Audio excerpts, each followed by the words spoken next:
Hey, it is Wednesday. I have missed my hematology appointment because I just got out of Bibb County Jail. I went yesterday to pick up the medication that the urgent care clinic called in for me because she said she didn't want me to keep walking around with the infections, and I keep shaking. I keep telling y'all that. That's why I got the same clothes on. But while I was at Walgreens trying to get the medication, they told me I needed a prior authorization. And I'm like, I got to do something because these ERs are fucking me over. So while I was trying to get the medication, I got a call from the nurse I got a call from the hospital I went to Saturday that I told y'all about. They didn't swab my breast, but they did do a urine culture. And that nurse called me yesterday and said, hey, you have strep B in your urine. And the doctor said that take the Augmentin that should cover it. I said, but I was already on Augmentin. So that's the thing, guys. I've been on pills and I'm still peeing and breast swabbing, all these infections, and I'm still shaking. And they were saying that, urosepsis, I've told y'all that before, to be cognizant of all these different things that can cause sepsis. I've been walking around with an infection for months, and these Georgia doctors that I've been to know it. I have a running list of the doctors that have mistreated me and the hospitals. But when people don't stand up and say anything, what do you do, right? You fight for yourself. So I went to the hospital where my urgent care provider, she said, well, they have a great infectious disease. If you need something, you go to Atrium Health in Macon, Georgia. So shaking and all, I took my ass to Macon, Georgia, to Atrium Health. I waited for a little while. Everybody was nice. Everybody was very welcoming.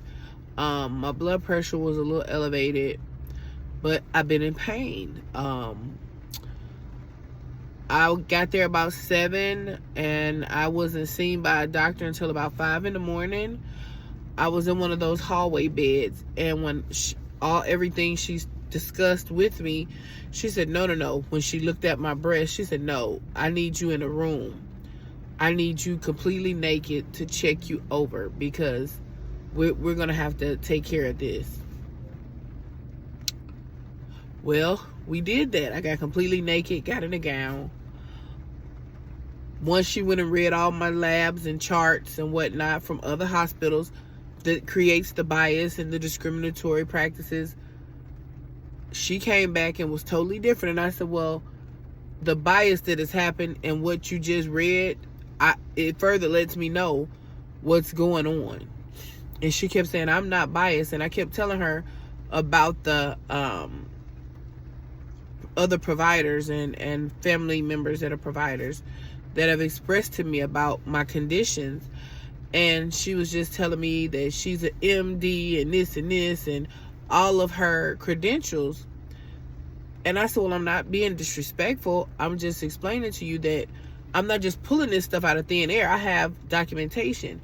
So while I was in the bed in the hallway, I pulled out all of my documentation that showed all of the things that the other center, I had 2 sets of labs that showed that I had all these bugs growing in my breast.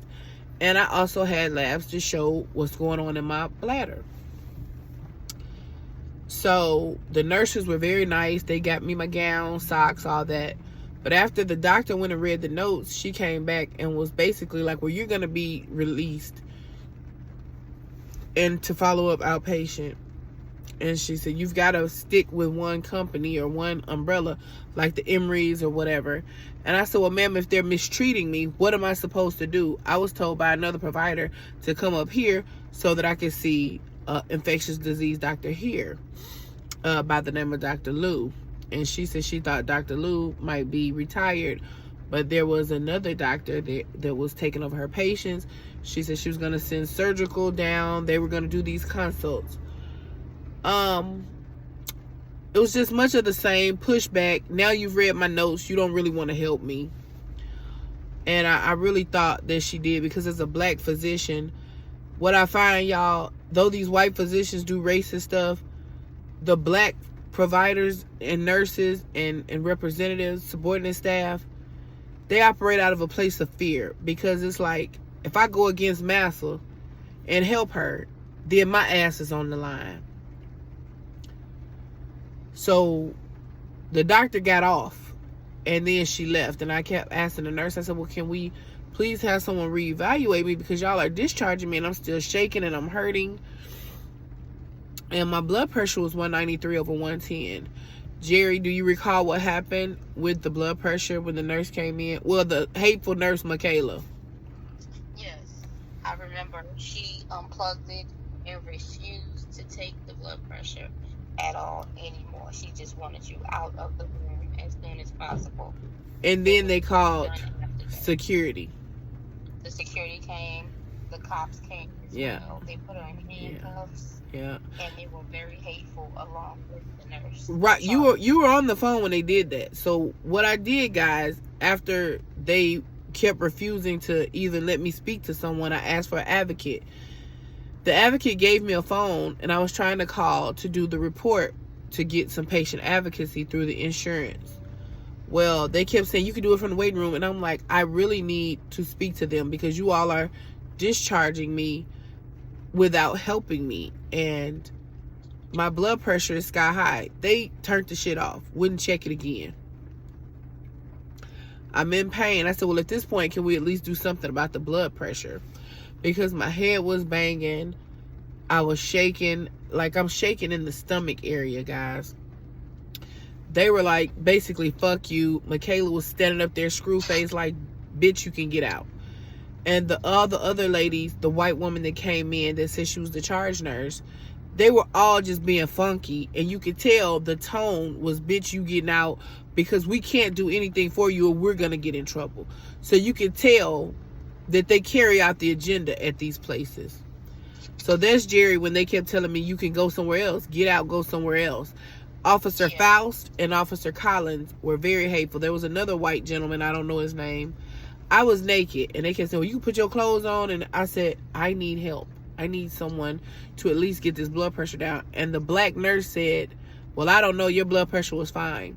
But they misrepresent the truth, and they don't do what is actually necessary, right? They put what they want to put on the papers.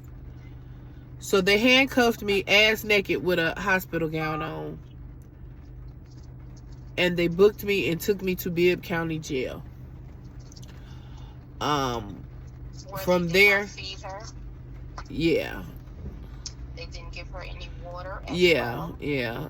So I'll do another video on the jail experience, because that was a whole nother animal. The people were nice, though, until I was booked in. And then I guess we're so dehumanized. It's so inhumane and filthy in these places. But I guess in order to work in these places, they have to shut down their emotions, because they were nice to me, and they were like, you might not stay because you might have to go back to the hospital. They said, well, they basically was like, no, this bitch going to jail. And they booked me and said I was going to the infirmary. I never went to the infirmary. I sat in holding from 9 o'clock, and then I went to the infirmary.